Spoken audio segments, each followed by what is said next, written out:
bang, let's get it. So I know I always show a bunch of plays that are just trending because that's just one data point. Everyone know what it means and it's easy to find.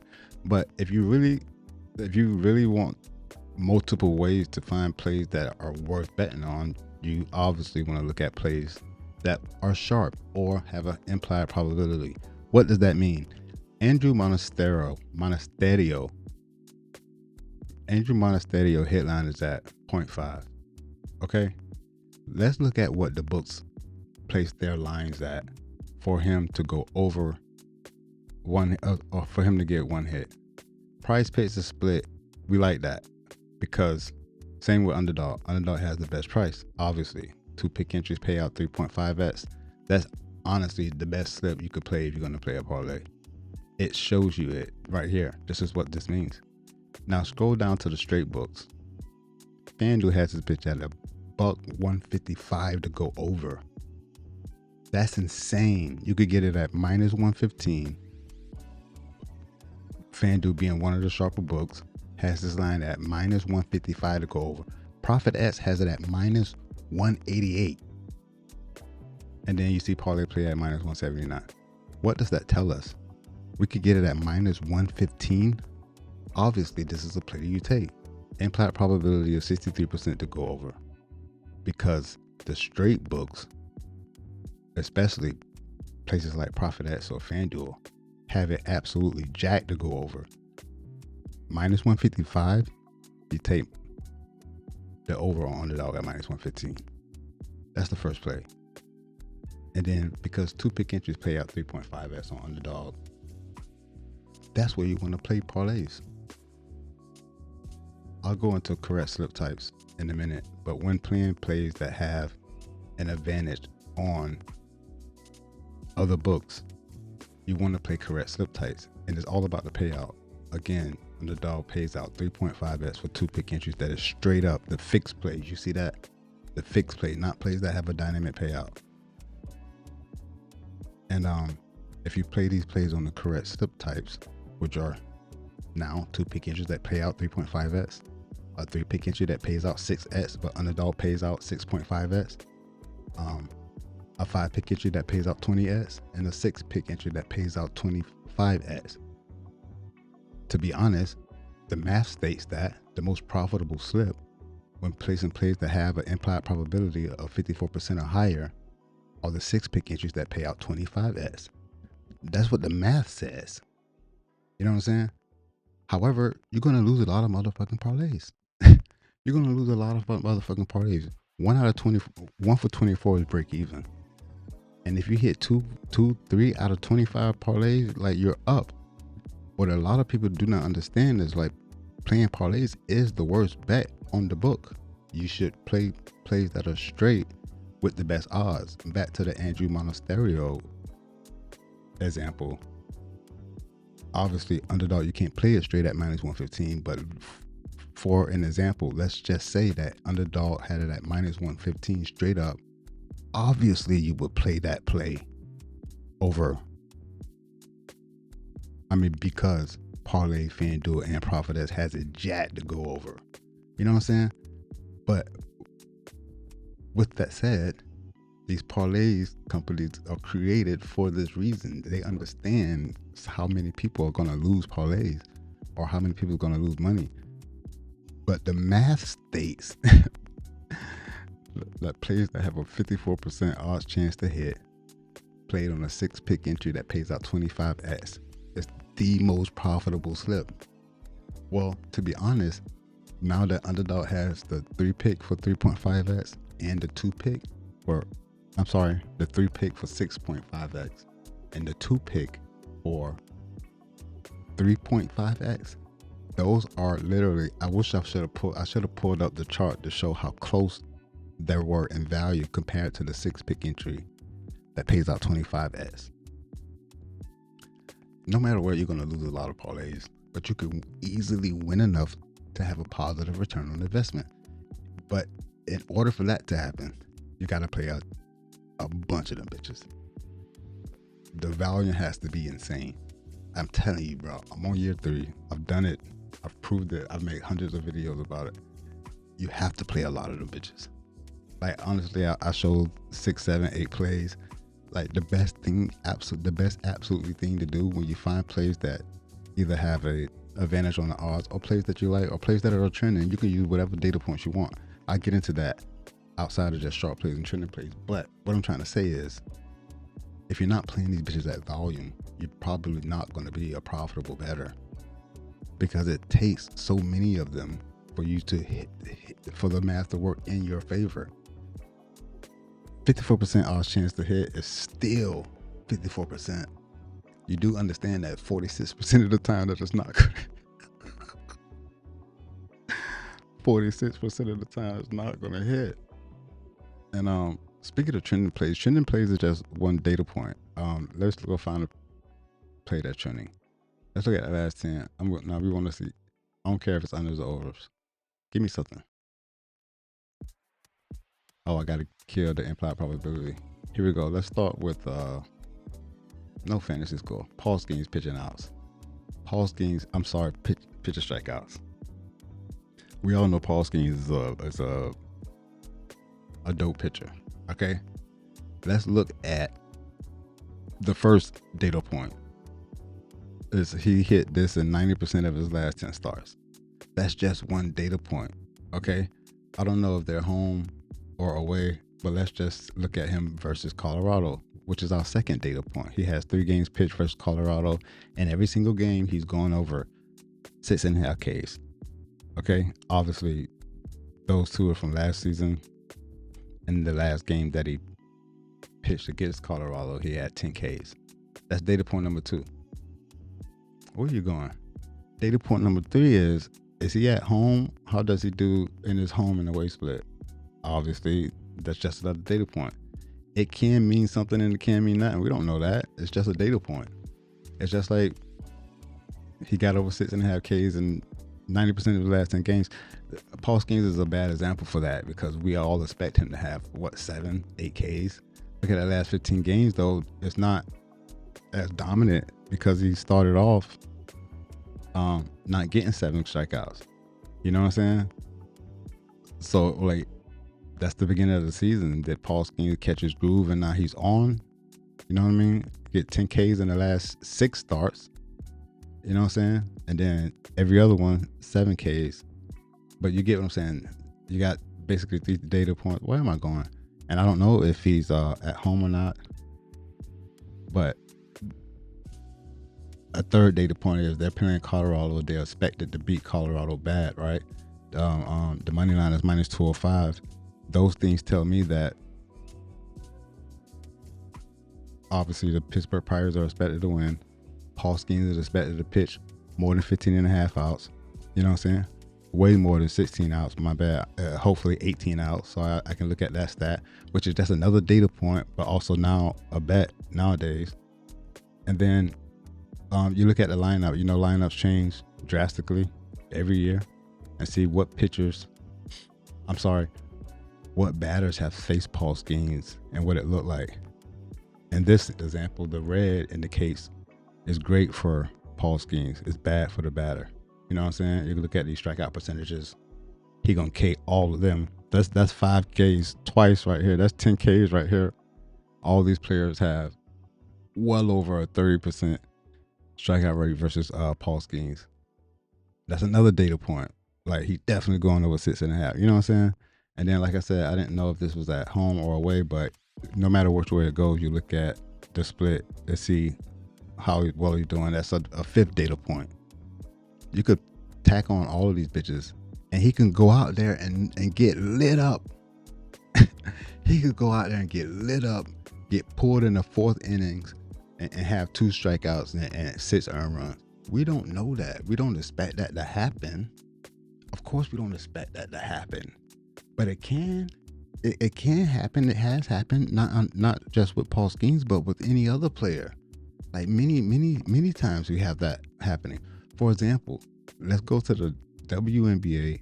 Let me put my joints on. WNBA, hit apply. And I want to see the last 10. No, how did I do that?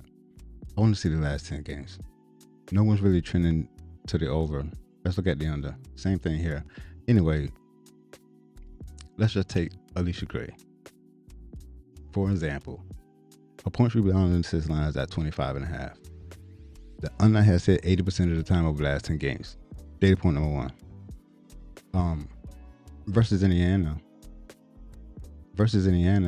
Look how many games she has played versus them this season. Both times, she's went, I want to say, well under 24.5 points and assists. That's data point number 2. Data point number 3 is this is basketball, so we can look at matchups, defensive matchups, and see versus Indiana versus the guard position. They're 6th against points, rebounds, and assists at this position. They allow 13.3 points, rebounds, and assists per game from this position. Know what I mean? And obviously you can see each category and still notice that this defense is extremely solid versus this position. And it's Alicia Gray, who hasn't gone over. I mean, you know what I mean? I'm just stacking on data points. She hasn't gone over it against them not once this season. Only played them twice, but as you can see, she had 13 points, 2 assists, 17 points, 3 assists. No rebounds. You know what I'm saying? If you look at the points on the assist line, which is going to be not that one, which is just going to be another one that you could get off on, it's at 21.5. She hasn't done that versus Indiana in both those games. And then I go back to the season. The under's hitting 70% of the time. And then you can see the games where she just played Indiana. 13-2, 17-3. Indiana is 7th versus points and assists defensively. You know what I'm saying? It's just a bunch of data points. You could do all of this and she'd go out there and drop 26 points, 7 assists, 3 rebounds, and crush it. We don't have any control over that.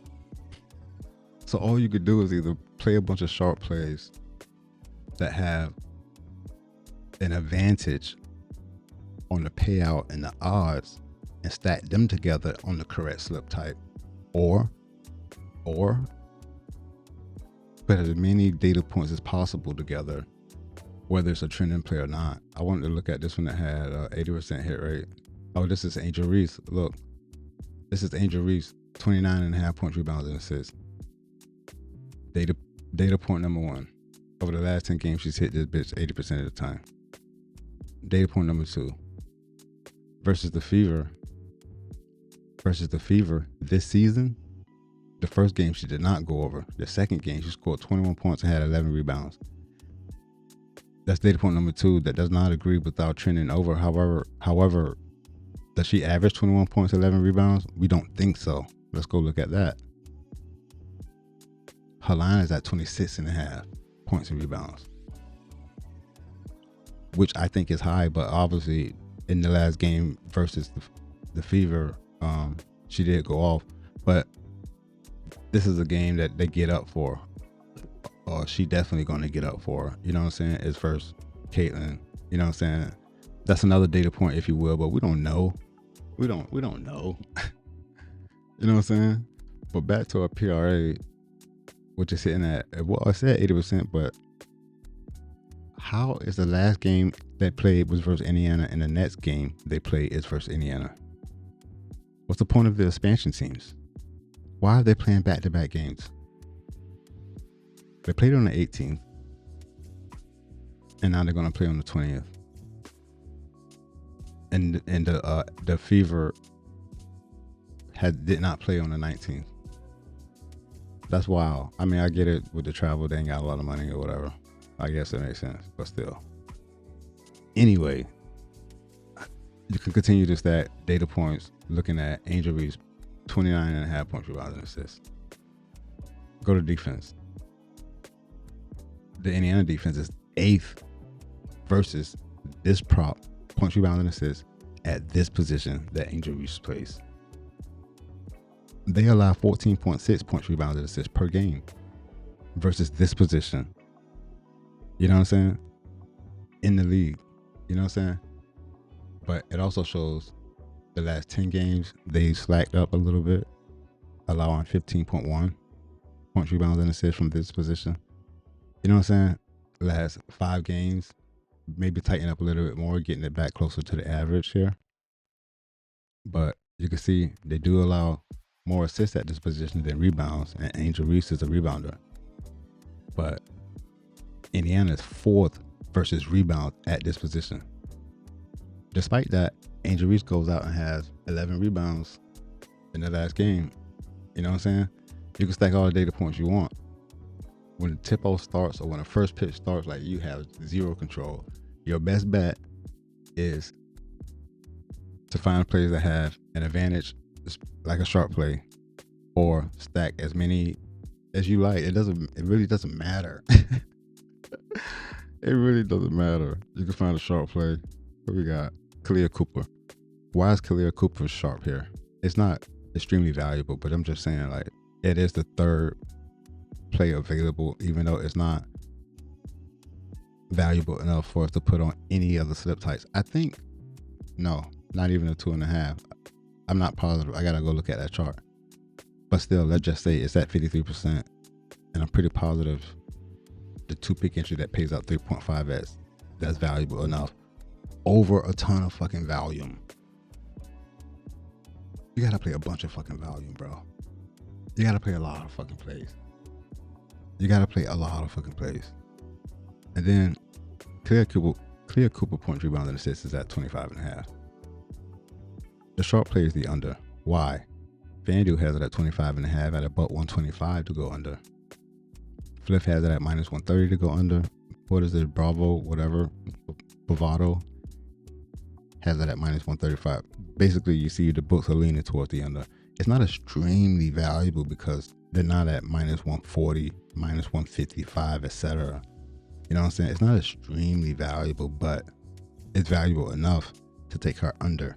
But now, the sharp play is the under because of where the book set they line at on props that have the same line. And not only that, DraftKings has that 24.5 at minus 105. I mean, that's a whole point difference from what Underdog has. Don't forget. And I also forgot to tell you that Daily Grind Fantasy do their own math and give it an odds. They think it should be at minus 131. It could be the average of all the ones you see here. I'm not positive, but you could get it on Underdog at minus 115. You know what I'm saying? But let's go look at what Khalil Cooper has done lately. Go back to Pit Finder. We're on the WNBA. Khalil Cooper. This is her PRA is at 25.5. All right, let's go straight there and see what they do. Bang, let's get it.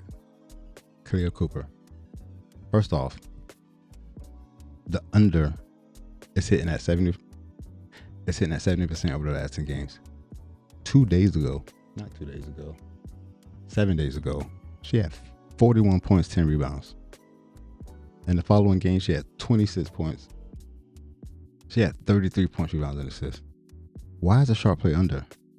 Why does she go off in these games? But let's just say prior to these fucking games, let's say it was before. Not saying the lines would be what they are, but let's just say it was at 25.5.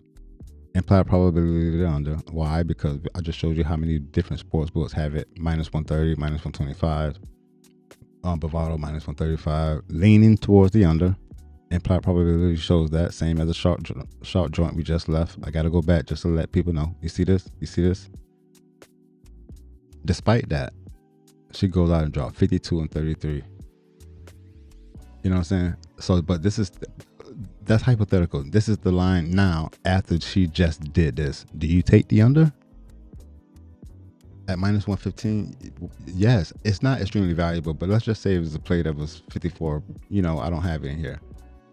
You know what I'm saying? Despite her most recent streak being under, and then coming off 2 big boy games where she crushed it, the data says to take the under. You know what I mean? But you never know. You could have did that before she dropped 52. But you never know. But I encourage, first of all, if you're a beginner bettor, you're watching this, if you don't make bets, don't make bets. because you got to understand it's just data and math. You know what I'm saying? Because nothing's going to happen the way you think it is. I promise you. And if you're not playing the correct slip type and have a set unit that you play every single slip, and you don't play at a bunch of volume, you will not be a profitable sports bettor. It's just no way possible. I don't care who.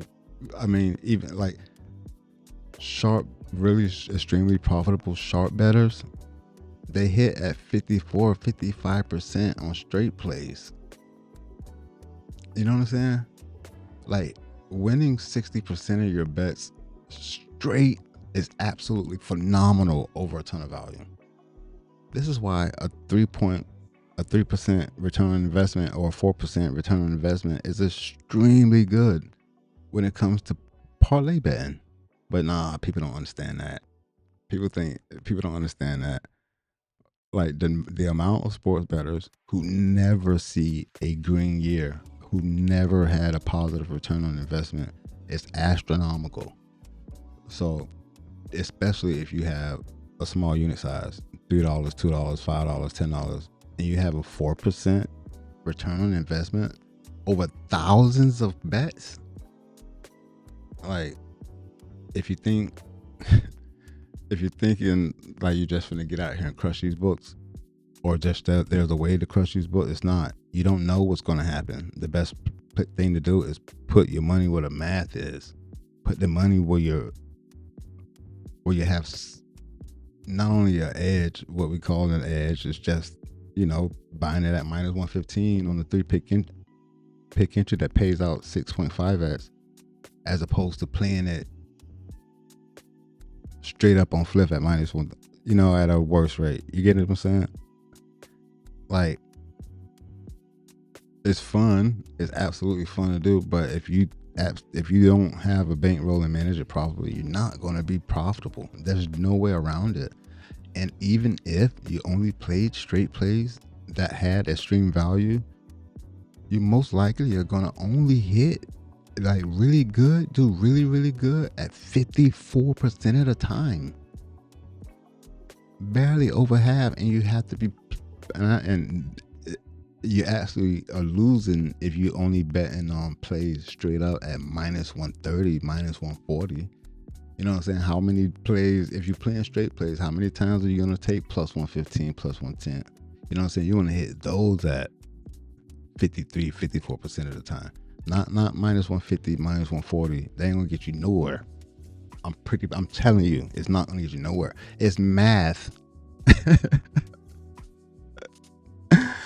It's math. That's all. It's math and data. But the human being has to go out there and perform. And we don't know what they're gonna do. You don't know these people. You don't know the state of mind they're in. You use the data, the math, and the statistical history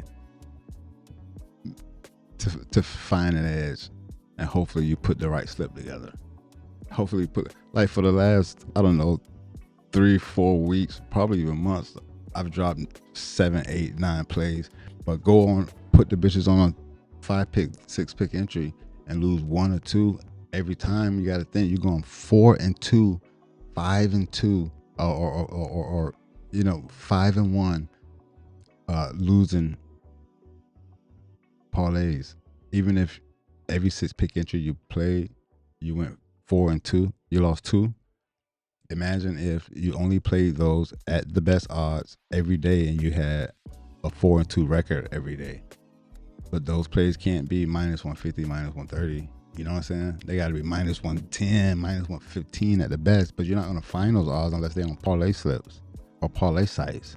Obviously, back to underdog, 2-pick interest pays out 2.5x. You really want to manage the bankroll properly, you should only play these at $2, $3, $4, $5 a pop. That means you need $500 to play.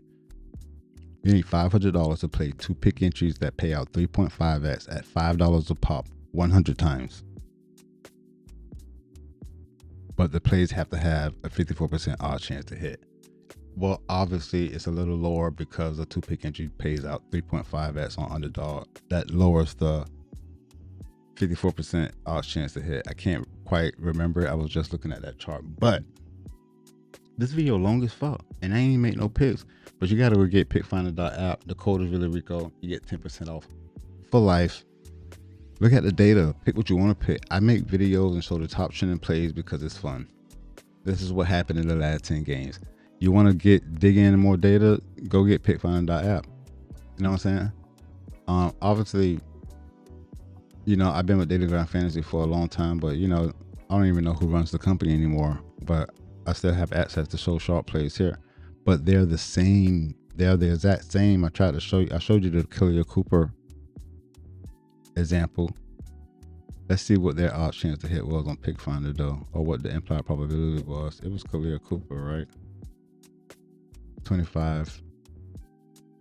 Is it 52.1 to the under? Yes, it's the same. The implied probability is just showing. 52.9 here. But obviously there are different books that Daily Grind Fantasy was looking at as opposed to what Pickfinder has. Of course, some of them are the same, but you just never know. It's always different. You can see here like each line depending on who has the book, but you get it. Implied probability is basically sharp play, positive EV, positive expected value according to the lines and odds that the other book set. That's all it is. I'm really Rico, you already know. This is a long ass video.